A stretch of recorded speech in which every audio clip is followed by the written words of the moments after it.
Okay, this is the rig that I use for all of my solid PVA bag fishing. There's a few sort of little idiosyncrasies that I've incorporated to make it suitable for fishing in a PVA bag, most notably being that it's very, very short. So you can see this is no more than 4 inches long. Sometimes I might fish it shorter. There's two reasons for that. First of all, you need to be aware, obviously, when your bag's melted down and it's in situ, and the bait is sat amongst a very, very small, compact, tight bed of feed. Fish isn't going to be moving far at all when it's feeding.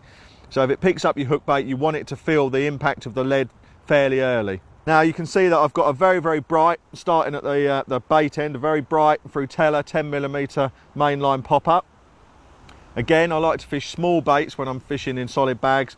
The food particles are very small, and you know, something like an 18mm boilie just, I don't think, really looks the part. So a small bait, 10mm. Now that's a very simple rig really, just knotless knotted onto the back of a size 8 wide gape X. Where we're fishing at the moment is very, very weedy, so I've stepped up to the X. Normally I would just use a size 8 wide gape.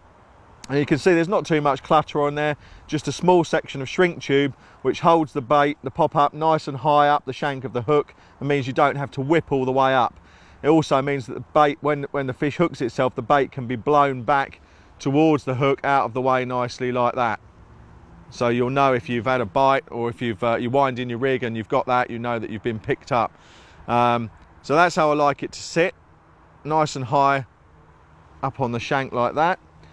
Now immediately below that I've got 2 sinkers on the Hooklink, and the second one nearest the hook has got a small amount of putty moulded around it, which is just enough to critically balance that pop-up.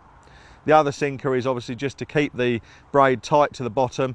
The Supernatural will sink anyway, but when the fish are feeding around the bag, there can be a lot of turbulence, and these just make sure it's nailed down properly. As I said, the Hooklink is Supernatural, and that's 18-pound breaking strain. 25-pound is an option if you're fishing for bigger fish, but for here, 18-pound is more than strong enough. Now that terminates to the lead arrangement, which is fairly specialised. Fishing again in solid weed at the moment as we are, I'm fishing it in a drop-off system.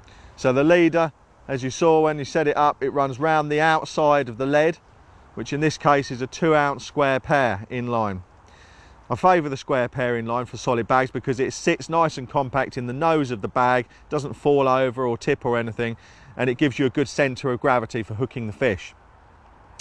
Now as you can see, when you hook the fish, when pressure is applied from the rig and from the angler, the lead is just going to drop off.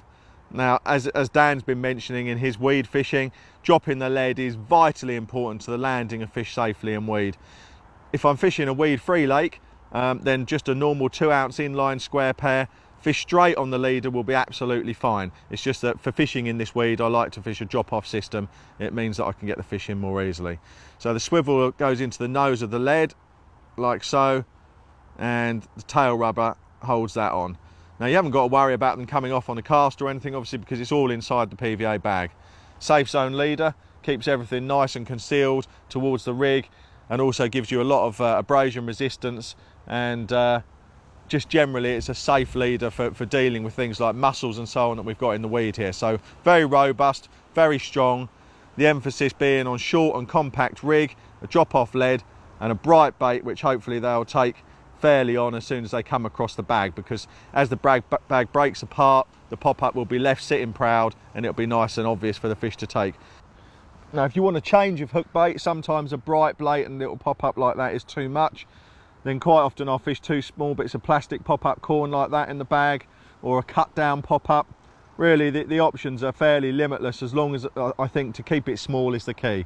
Sometimes even 1 grain of corn that's just critically balanced just to go down and sit flat on its own. So there you go, that's the rig presentation for fishing these solid PVA bags. Now we'll look at how we actually construct the bag to get the best out of it.